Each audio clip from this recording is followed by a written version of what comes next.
Welcome to Craftlit, the podcast for crafters who love books. My name is Heather Ordover, and I'm podcasting from where the Delaware River meets the Old York Road, New Hope, Pennsylvania. Episode 596, Shoulder Kittens. This episode of Craftlit is brought to you by you. Thank you. Well, hello. How are you? I am really tired. I was up last night trying to fix our router and telecom situation. My router just died, I guess, during the Zoom chat last night. I eventually got it back online and got the phone back online. That was weird. So I didn't get to sleep until considerably later than I had wanted to.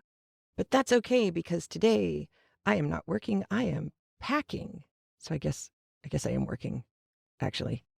Just not getting paid for it. Oh well. Anyway, that's my story and I'm sticking to it. Because tomorrow we are heading to the beach for a week, so I likely will not be on the Zoom calls Tuesday morning Eastern Time and Thursday night Eastern Time. But there will be an episode for you next Friday because I'm going to record it as soon as I'm done with this one. So, yay! You will not have to lose out next week. Let's see, what else do I have for you? One of our contact tracers this week shared with me, he just came back from Amsterdam, and he shared with me a museum. It's new in Amsterdam, and because it's new, none of the tourists are going there yet. Aha!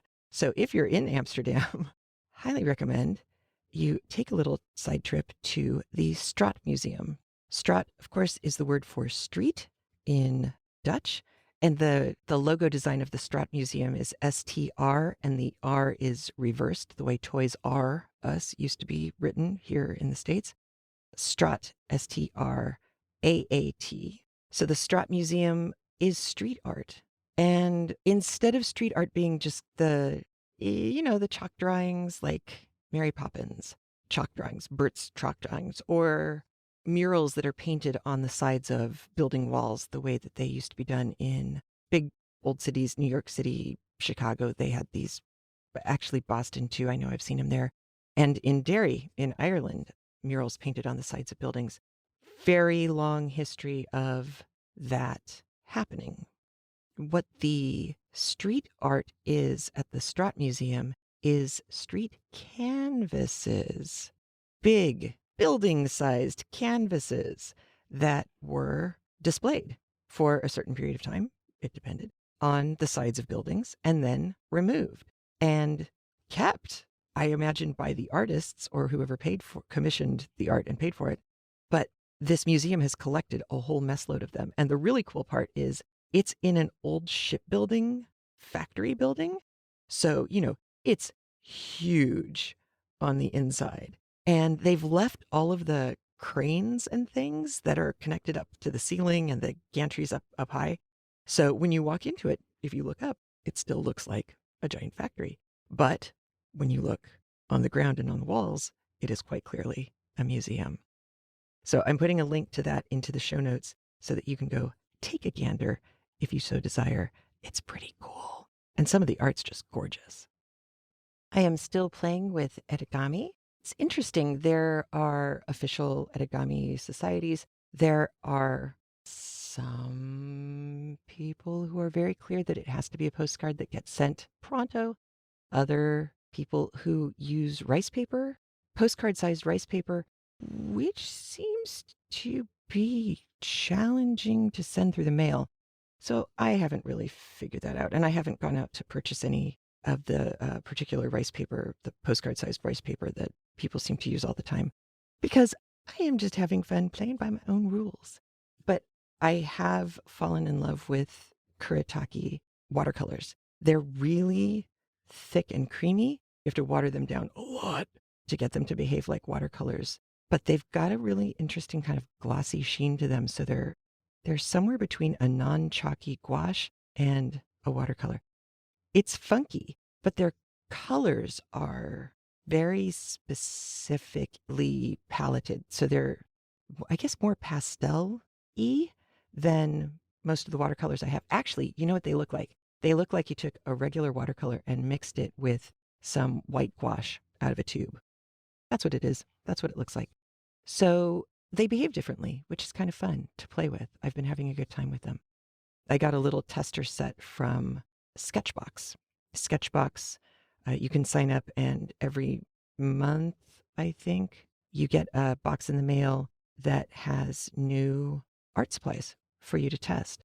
And often they get hooked up with different companies who make Sketchbox specific trial things, tester items that are branded, and evidently there's enough people who get Sketchbox that they can get these big companies to make them little trial sets of things. And Kuretake paints is one of them from a while ago. You can go back and order previous sketch boxes for any that they still have contents for. Does that make sense? That felt like a sentence that was grammatically flawed. Anyway, you can buy them, old ones, there on their website. I will link out to the shop as well. And I think that's it. I have been using the writing desk. It's wonderful. I really love it. It does all the things I wanted it to do, which is just awesome. Oh, and I know what I did. I made inserts for bags. I have some bags that I use to carry art supplies in that are just kind of, it's just a canvas bag. That's what it is. It's a bag. And, you know, things slosh around in bags and it makes it hard to find. So I went online and looked for a sewing pattern for a liner, an insert that you could make that had pockets and things like that. And I sewed one. Actually, I sewed two. And I'm very happy with the way they came out. So, yeah, I didn't have the felt, the really thick felt that the pattern that I followed recommended. So instead, I used BoNsal, BoNsal, which I was turned on to by Anne Blanton as a nice, thick stiffener that's fusible. So you iron it on and it sticks and it's it's rigid, and it did everything I needed it to do. So yay. So I will link out to that video and to the BoNsal as well for you. All right, but Joan of Arc. Joan of Arc, today we have 3 chapters. We have book 2, chapters 26, 27, and 28. And if you look on Gutenberg.com, Gutenberg.org, if you look on Gutenberg and you're following along with the text over there, what with it being free and all, you will notice that there's a volume 1 and a volume 2 as well. Volume 1 is how it was published, because as we've known from other books like Jane Eyre, published as a 3-volume set. It's only published that way because books were expensive and paper was expensive. And it was easier for people to buy smaller, less expensive books. And the way that that got published most easily was by making them into these small paperback-sized volumes. So the same thing happened here. Just because a volume ends doesn't mean the book ends. So we will listen to chapter 26 and 27. Chapter 27 is the end of volume 1, book 2. However, chapter 28, our last chapter today, is the beginning of volume 2, still book 2. So we haven't left book 2. And remember, I said the first book in Personal Recollections of Joan of Arc was all of the pre-Joan as Joan, so all of her childhood and getting ready. The second book is all of the warifying, all of the campaigning, all of her active military duty. And we're not at the end of that yet by a long shot. And then the third book is what happened after. Today in chapter 26, you will hear the reason for the name of this episode.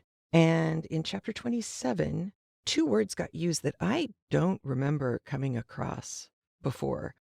One is faubourgs, Fauborgs. It's another word for suburbs. So the districts in Paris that are outside of the main city proper could have been referred to as faubourgs. I did not know that. It's kind of cool. And the word fosse, Fosse, looks like Fosse, like Bob Fosse, but a fosse was a long, narrow trench. These were often used as fortifications. You will hear the statement that Joan waded into the fosse. So she was going into the trenches to fight. Except, she didn't fight, she inspired. But she got into the mix over and over again. And wow, you're going to hear a lot of wow. This week and next week, there's a lot of wow.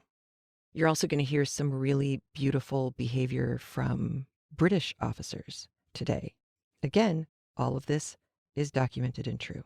And then chapter 28, we have another prophecy episode where Joan kind of goes bye-bye and shares another vision, this time not such a happy one. And that is what we're listening to today. There are some things to discuss on the flip side, but I want to get you into the chapters so you can listen to chapters 26, 27, and 28 of Book 2 of Personal Recollections of Joan of Arc by Mark Twain, read for us by John Greenman. Here we go.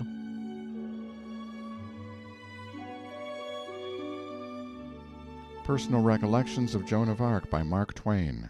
Volume 1, Book 2, Chapter 26, The Last Doubts Scattered.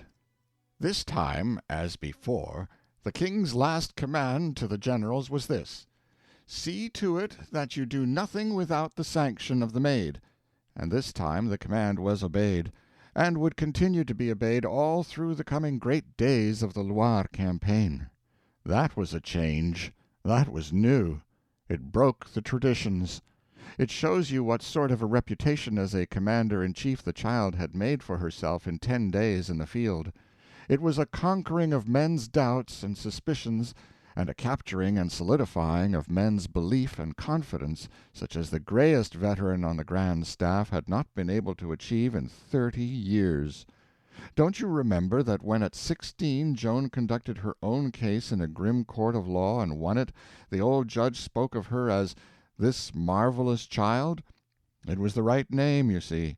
These veterans were not going to branch out and do things without the sanction of the Maid. That is true, and it was a great gain. But at the same time there were some among them who still trembled at her new and dashing war tactics and earnestly desired to modify them. And so, during the 10th, while Joan was slaving away at her plans and issuing order after order with tireless industry, the old-time consultations and arguings and speechifyings were going on among certain of the generals. In the afternoon of that day they came in a body to hold one of these councils of war, and while they waited for Joan to join them they discussed the situation. Now this discussion is not set down in the histories, but I was there, and I will speak of it, as knowing you will trust me, I not being given to beguiling you with lies. Gautier de Brussac was spokesman for the timid ones. Joan's side was resolutely upheld by d'Alençon, the bastard, La Hire, the Admiral of France, the Marshal de Boussac, and all the other really important chiefs. De Brussac argued that the situation was very grave, that Jargo, the first point of attack, was formidably strong, its imposing walls bristling with artillery, with 7,000 picked English veterans behind them, and at their head the great Earl of Suffolk and his 2 redoubtable brothers, the de la Poles. It seemed to him that the proposal of Joan of Arc to try to take such a place by storm was a most rash and overdaring idea, and she ought to be persuaded to relinquish it in favor of the soberer and safer procedure of investment by regular siege. It seemed to him that this fiery and furious new fashion of hurling masses of men against impregnable walls of stone, in defiance of the established laws and usages of war, was— But he got no further. La Hire gave his plumed helm an impatient toss and burst out with, "By God, she knows her trade, and none can teach it her!" And before he could get out anything more, d'Alençon was on his feet, and the Bastard of Orleans, and a half-dozen others, all thundering at once, and pouring out their indignant displeasure upon any and all that might hold, secretly or publicly, distrust of the wisdom of the commander-in-chief. And when they had their say, La Hire took a chance again, and said, "There are some that never know how to change. Circumstances may change, but those people are never able to see that they have got to change too, to meet those circumstances. All that they know is the one beaten track that their fathers and grandfathers have followed, and that they themselves have followed in their turn. If an earthquake come and rip the land to chaos, and that beaten track now lead over precipices and into morasses, those people can't learn that they must strike out a new road. No, they will march stupidly along and follow the old one, to death and perdition. Men, there's a new state of things, and a surpassing military genius has perceived it with her clear eye, and a new road is required, and that same clear eye has noted where it must go, and has marked it out for us. The man does not live, never has lived, never will live, that can improve upon it. The old state of things was defeat, defeat, defeat, and by consequence we had troops with no dash, no heart, no hope. Would you assault the stone walls with such? No, there was but one way with that kind. Sit down before a place and wait, starve it out if you could. The new case is the very opposite. It is this: men all on fire with pluck and dash and vim and fury and energy, a restrained conflagration. What would you do with it? Hold it down and let it smolder and perish and go out? What would Joan of Arc do with it? Turn it loose, by the Lord God of heaven and earth, and let it swallow up the foe in the whirlwind of its fires.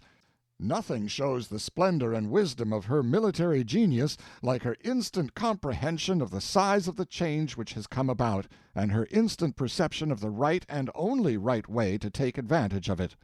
With her is no sitting down and starving out, no dilly-dallying and fooling around, no lazying, loafing, and going to sleep. No, it is storm, storm, storm, and still storm, storm, storm, and forever storm, storm, storm. Hunt the enemy to his hole, then turn her French hurricanes loose and carry him by storm. And that is my sort. Jargo? What of Jargo, with its battlements and towers, and its devastating artillery, its 7,000 picked veterans? Joan of Arc is to the fore, and by the splendor of God its fate is sealed. Oh, he carried them. There was not another word said about persuading Joan to change her tactics. They sat talking comfortably enough after that. By and by Joan entered, and they rose and saluted with their swords, and she asked what their pleasure might be. La Hire said, "It is settled, my general. The matter concerned Jargo. There were some who thought we could not take the place." Joan laughed her pleasant laugh, her merry, carefree laugh, the laugh that rippled so buoyantly from her lips and made old people feel young again to hear it, and she said to the company, "Have no fears. Indeed, there is no need nor any occasion for them. We will strike the English boldly by assault, and you will see." Then a faraway look came into her eyes, and I think that a picture of her home drifted across the vision of her mind, for she said very gently, and as one who muses, "But that I know God guides us and will give us success, I had liefer keep sheep than endure these perils." We had a homelike farewell supper that evening, just the personal staff and the family. Joan had to miss it, for the city had given a banquet in her honor, and she had gone there in state with the grand staff, through a riot of joy-bells and a sparkling Milky Way of illuminations. After supper some lively young folk whom we knew came in, and we presently forgot that we were soldiers, and only remembered that we were boys and girls and full of animal spirits and long-pent fun, and so there was dancing and games and romps and screams of laughter, just as extravagant and innocent and noisy a good time as ever I had in my life. Dear, dear, how long ago it was!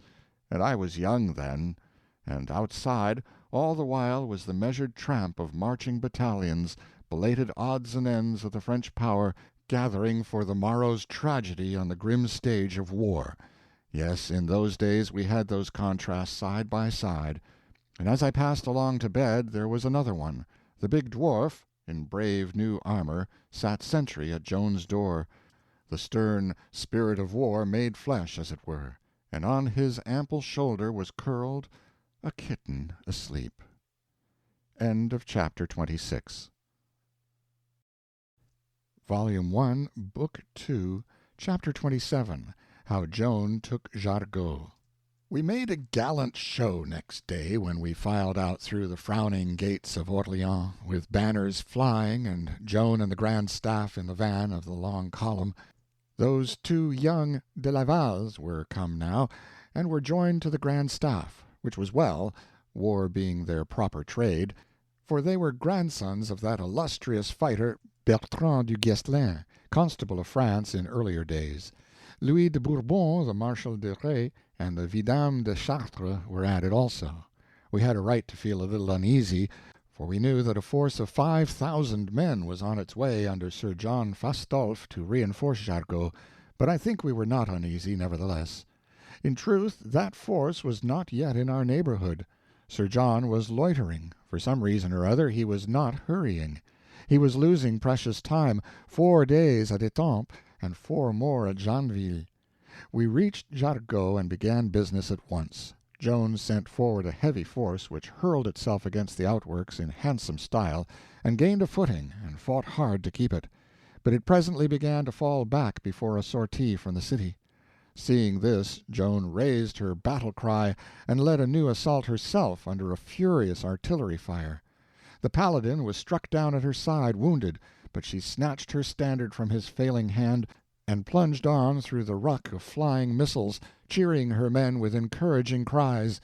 And then, for a good time, one had turmoil and clash of steel, and collision and confusion of struggling multitudes, and the hoarse bellowing of the guns, and then the hiding of it all under a rolling firmament of smoke, a firmament through which veiled vacancies appeared for a moment now and then, giving fitful dim glimpses of the wild tragedy enacting beyond. And always at these times one caught sight of that slight figure in white mail which was the center and soul of our hope and trust, and whenever we saw that, with its back to us and its face to the fight, we knew that all was well. At last a great shout went up, a joyous roar of shoutings, in fact, and that was sign sufficient that the faubourgs were ours. Yes, they were ours. The enemy had been driven back within the walls. On the ground which Joan had won we camped, for night was coming on. Joan sent a summons to the English, promising that if they surrendered she would allow them to go in peace and take their horses with them. Nobody knew that she could take that strong place, but she knew it well. Yet she offered that grace, offered it in a time when such a thing was unknown in war, in a time when it was custom and usage to massacre the garrison and the inhabitants of captured cities without pity or compunction, yes, even to the harmless women and children sometimes. There are neighbors all about you who well remember the unspeakable atrocities which Charles the Bold inflicted upon the men and women and children of Dinan when he took that place some years ago. It was a unique and kindly grace which Joan offered that garrison, but that was her way. That was her loving and merciful nature. She always did her best to save her enemy's life and his soldierly pride when she had the mastery of him. The English asked 15 days' armistice to consider the proposal in, and Fastolfe coming with 5,000 men. Joan said no, but she offered another grace. They might take both their horses and their side-arms, but they must go within the hour. Well, those bronzed English veterans were pretty hard-headed folk. They declined again. Then Joan gave command that her army be made ready to move to the assault at 9 in the morning. Considering the deal of marching and fighting which the men had done that day, d'Alençon thought the hour rather early, but Joan said it was best so, and so must be obeyed. Then she burst out with one of those enthusiasms which were always burning in her when battle was imminent, and said, "Work, work, and God will work with us." Yes, one might say that her motto was, "Work, stick to it, keep on working." For in war she never knew what indolence was, and whoever will take that motto and live by it will be likely to succeed. There's many a way to win in this world, but none of them is worth much without good hard work back of it. I think we should have lost our big standard-bearer that day if our bigger dwarf had not been at hand to bring him out of the melee when he was wounded. He was unconscious, and would have been trampled to death by our own horse, if the dwarf had not promptly rescued him and haled him to the rear in safety. He recovered and was himself again after 2 or 3 hours, and then he was happy and proud, and made the most of his wound, and went swaggering around in his bandages, showing off like an innocent big child, which was just what he was. He was prouder of being wounded than a really modest person would be of being killed. But there was no harm in his vanity, and nobody minded it. He said he was hit by a stone from a catapult, a stone the size of a man's head, but the stone grew, of course. Before he got through with it, he was claiming that the enemy had flung a building at him. "Let him alone," said Noel Ragueson. "Don't interrupt his processes. Tomorrow it will be a cathedral." He said that privately, and sure enough tomorrow it was a cathedral. I never saw anybody with such an abandoned imagination. Joan was abroad at the crack of dawn, galloping here and there and yonder, examining the situation minutely, and choosing what she considered the most effective positions for her artillery. And with such accurate judgment did she place her guns, that her lieutenant general's admiration of it still survived in his memory when his testimony was taken at the rehabilitation, a quarter of a century later. In this testimony the Duc d'Alençon said that at Jargo that morning of the 12th of June she made her dispositions not like a novice, but "with the sure and clear judgment of a trained general of 20 or 30 years' experience." The veteran captains of the armies of France said she was great in war in all ways, but greatest of all in her genius for posting and handling artillery. Who taught the shepherd girl to do these marvels? She who could not read, and had had no opportunity to study the complex arts of war. I do not know any way to solve such a baffling riddle as that, there being no precedent for it, nothing in history to compare it with and examine it by. For in history there is no great general, however gifted, who arrived at success otherwise than through able teaching and hardy study and some experience. It is a riddle which will never be guessed. I think these vast powers and capacities were born in her, and that she applied them by an intuition which could not err. At 8 o'clock all movement ceased, and with it all sounds, all noise. A mute expectancy reigned. The stillness was something awful, because it meant so much. There was no air stirring. The flags on the towers and ramparts hung straight down like tassels. Wherever one saw a person, that person had stopped what he was doing and was in a waiting attitude, a listening attitude. We were on a commanding spot clustered around Joan. Not far from us, on every hand, were the lanes and humble dwellings of these outlying suburbs. Many people were visible. All were listening. Not one was moving. A man had placed a nail. He was about to fasten something with it to the doorpost of his shop. But he had stopped. There was his hand reaching up holding the nail, and there was his other hand in the act of striking with the hammer, but he had forgotten everything. His head was turned aside, listening. Even children unconsciously stopped in their play. I saw a little boy with his hoop-stick pointed slanting toward the ground in the act of steering the hoop around the corner. And so he had stopped and was listening. The hoop was rolling away doing its own steering. I saw a young girl prettily framed in an open window, a watering pot in her hand and window boxes of red flowers under its spout. But the water had ceased to flow. The girl was listening. Everywhere were these impressive petrified forms, and everywhere was suspended movement and that awful stillness. Joan of Arc raised her sword in the air. At the signal the silence was torn to rags. Cannon after cannon vomited flames and smoke and delivered its quaking thunders, and we saw answering tongues of fire dart from the towers and walls of the city, accompanied by answering deep thunders, and in a minute the walls and the towers disappeared, and in their place stood vast banks and pyramids of snowy smoke, motionless in the dead air. The startled girl dropped her watering-pot and clasped her hands together, and at that moment a stone cannon-ball crashed through her fair body. The great artillery duel went on, each side hammering away with all its might, and it was splendid for smoke and noise, and most exalting to one's spirits. The poor little town around about us suffered cruelly. The cannon balls tore through its slight buildings, wrecking them as if they had been built of cards, and every moment or two one would see a huge rock coming curving through the upper air above the smoke clouds and go plunging down through the roofs. Fire broke out, and columns of flame and smoke rose toward the sky. Presently the artillery concussions changed the weather, the sky became overcast, and a strong wind rose and blew away the smoke that hid the English fortresses. Then the spectacle was fine. Turreted gray walls and towers, and streaming bright flags, and jets of red fire and gushes of white smoke in long rows, all standing out with sharp vividness against the deep leaden background of the sky. And then the whizzing missiles began to knock up the dirt all around us, and I felt no more interest in the scenery. There was one English gun that was getting our position down finer and finer all the time. Presently Joan pointed to it and said, "Fair Duke, step out of your tracks, or that machine will kill you."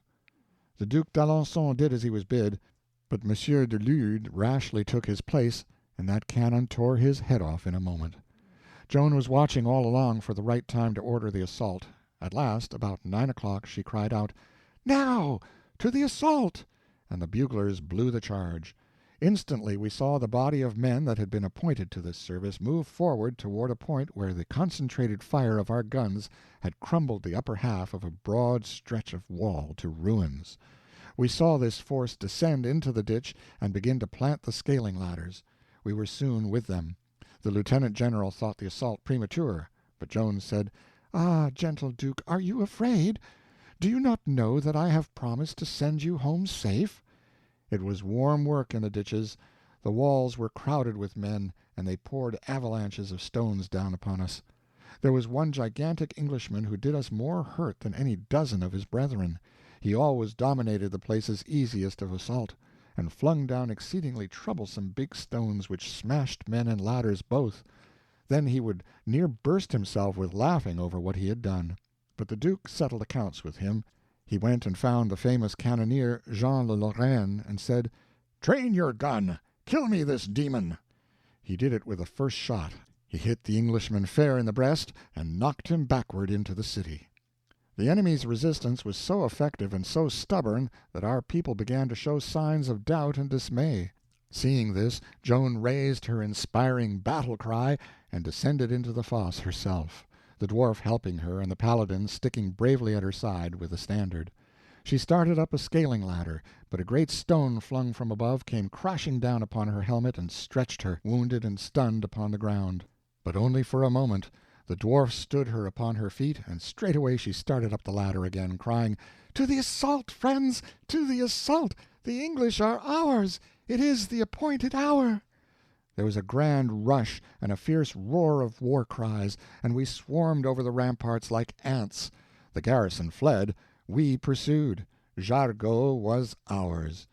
The Earl of Suffolk was hemmed in and surrounded, and the Duke d'Alençon and the Bastard of Orleans demanded that he surrender himself. But he was a proud nobleman and came of a proud race. He refused to yield his sword to subordinates, saying, "I will die rather. I will surrender to the Maid of Orleans alone, and to no other." And so he did, and was courteously and honorably used by her.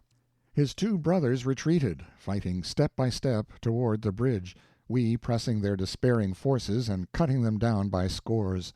Arrived on the bridge, the slaughter still continued.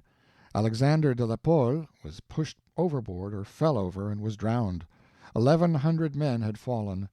John de la Pole decided to give up the struggle, but he was nearly as proud and particular as his brother of Suffolk as to whom he would surrender to. The French officer nearest at hand was Guillaume Renaud, who was pressing him closely. Sir John said to him, "Are you a gentleman?" "Yes." "And a knight?" "No." Then Sir John knighted him himself, there on the bridge, giving him the accolade with English coolness and tranquillity in the midst of that storm of slaughter and mutilation, and then bowing with high courtesy, took the sword by the blade and laid the hilt of it in the man's hand in token of surrender. Ah, yes, a proud tribe, those de la Pole. It was a grand day, a memorable day, a most splendid victory. We had a crowd of prisoners, but Joan would not allow them to be hurt. We took them with us and marched into Orleans next day through the usual tempest of welcome and joy. And this time there was a new tribute to our leader. From everywhere in the packed streets the new recruits squeezed their way to her side to touch the sword of Joan of Arc and draw from it somewhat of that mysterious quality which made it invincible. End of Chapter 27, and end of Volume 1, Book 2 of Personal Recollections of Joan of Arc. Volume 2, Book 2, Chapter 28, Joan Foretells Her Doom. The troops must have a rest. 2 days would be allowed for this.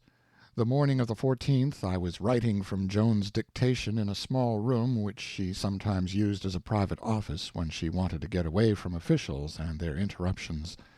Catherine Boucher came in and sat down and said, "Joan, dear, I want you to talk to me." "Indeed, I am not sorry for that, but glad. What is in your mind?" "This. I scarcely slept last night for thinking of the dangers you are running.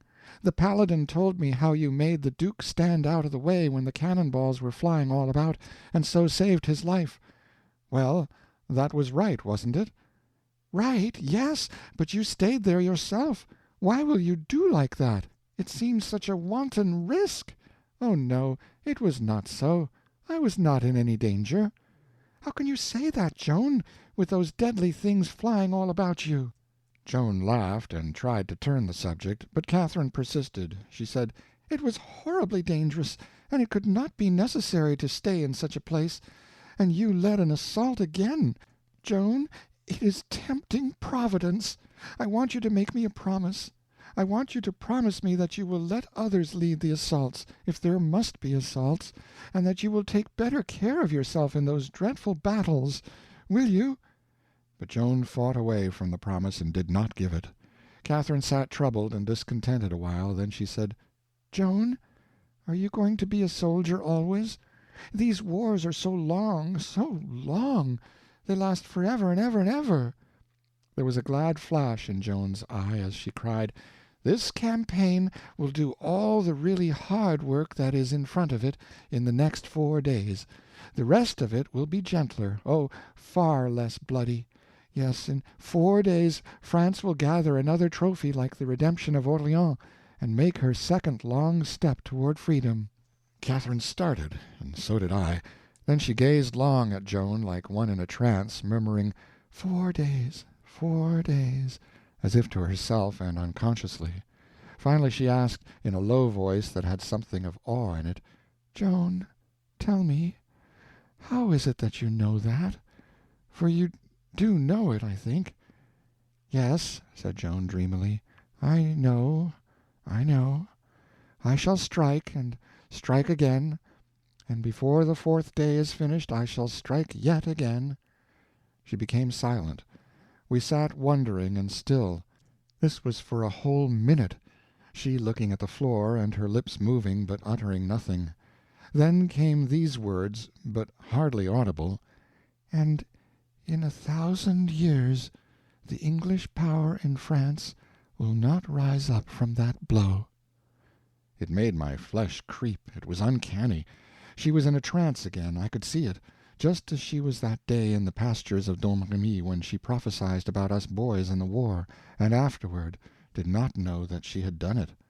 She was not conscious now, but Catherine did not know that, and so she said in a happy voice, "Oh, I believe it, and I am so glad. Then you will come back and bide with us all your life long, and we will love you so, and honor you." A scarcely perceptible spasm flitted across Joan's face, and the dreamy voice muttered, "Before 2 years are sped, I shall die a cruel death."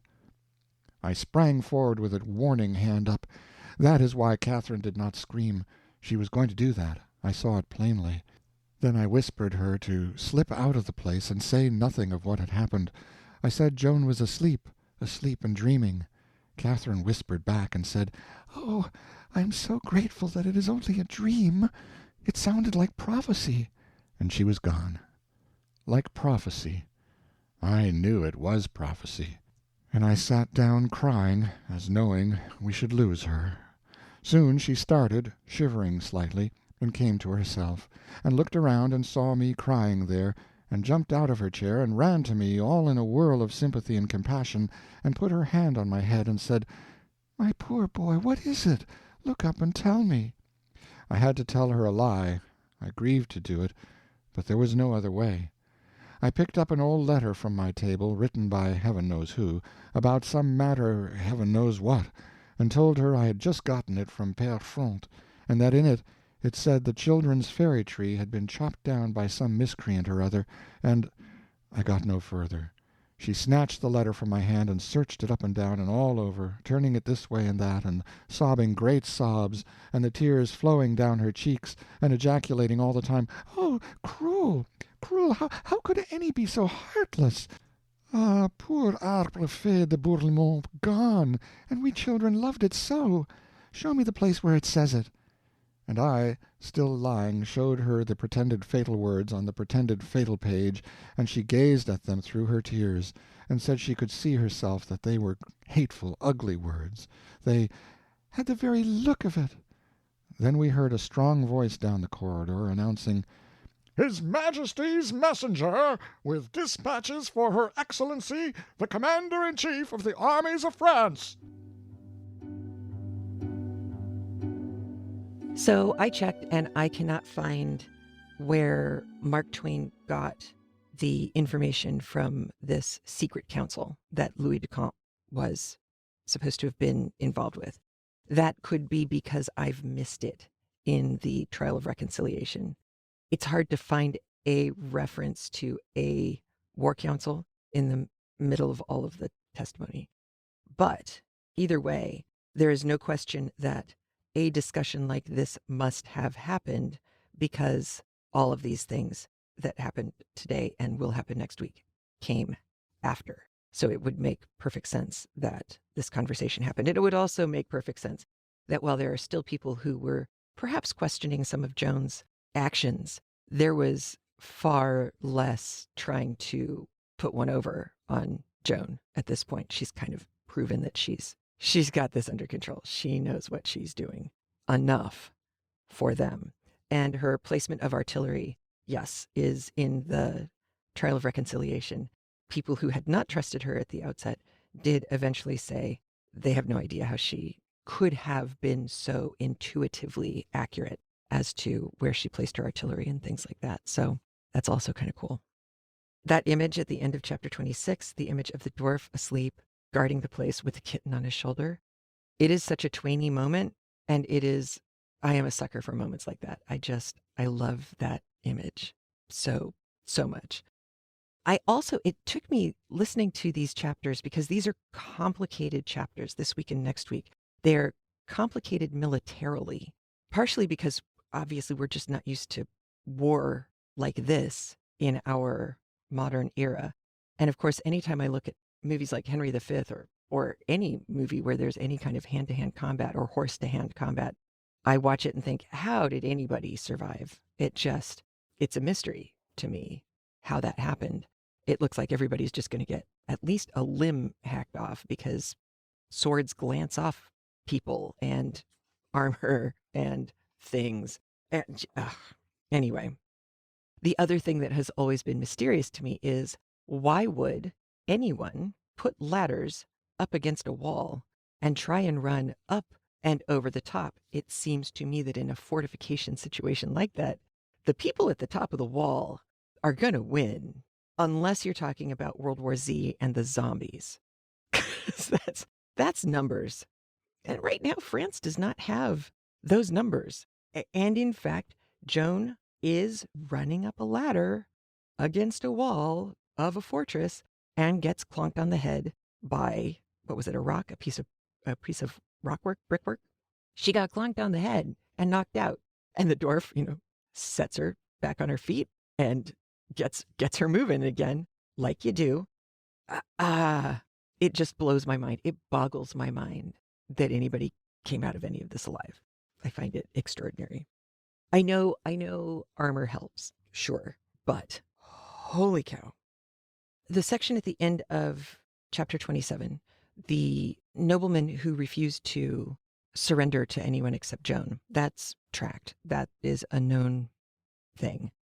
Part of that at this point is probably because they knew that Joan would treat them well. The story about the British knight who knights the Frenchman in order to be able to surrender honorably surrender to another knight is documented and also lovely. These are named people. These aren't made up people. This happened. And I don't know. I just, especially when you figure this is at the end of it's almost 100 years. It's what, 91 years of fighting. There is no love lost between these two groups, and there is a lot of distrust between these two groups. And for this to happen speaks volumes to Joan. It also raises questions in my mind about the British claims of witchcraft and that Joan was an agent of the devil or evil or whatever. While that may have been the propaganda, clearly not everybody believed it. And that's kind of interesting. It's kind of nice knowing that propaganda can be spread and there will be people who are able to resist it and behave honorably. And I like thinking that that can happen. And then, of course, chapter 28 is just heartbreaking between Joan's prophecy, which, I mean, we know, right? We know. I've mentioned the Christopher Moore book, Lamb, the totally apocryphal story of the life of Jesus and his best friend Biff in those missing, 3 years that are biblically unaccounted for. And Christopher Moore did his research and has Jesus travel and learn things about the world that make him do what he does when he kicks back in and is the Jesus that everybody knows from the New Testament. It is irreverent. It is funny. It is beautifully written. It's lovingly written. It's hilarious in parts, but it is also extraordinary that, I mean, you know what's going to happen at the end of the book. It's Jesus, right? It's not a surprise. And yet, because you love these two characters so much, that by the end you keep thinking, oh, there's got to be a way. There's got to be a way he can get out of this, right? Right? And I find myself starting at this point to feel more and more strongly the same way about Joan. Well, we know what's coming, but darn it, isn't there... Can't somebody do something? And of course, they can't. And Louis can't either. So sorry to end on that downer for you, but yeah, it's not a party. I mean, it is right now. We have a lot of good things happening. And next week, a lot of good things happening as well. Beautiful, beautiful stuff coming. And occasionally there are those passages in Twain that are just gorgeous. And we've got more of that coming too. So I'm going to let you go. You take care of yourself. Be well. Wear a mask when you're indoors in a place where the air circulation is less than optimal. Get your vaccination. Get a booster. Keep everyone around you and yourself safe. And I'll talk to you soon, actually. I'll talk to you soon. Right now, you'll hear from me in a week. You take care. Be well. Talk to you soon. Bye. If you like what you hear on Craftlit, please review us on iTunes, like us on Facebook, join in the fun in our Facebook group, which is Craftlit Annotated Audiobooks. Always the nicest group of people you're going to find on Facebook, and the place where you can come to and say, nobody else was going to understand this, but I knew you all would. And of course, thank you for your support of Craftlit. And remember, if your hands are too busy to pick up a book, at least you can turn one on.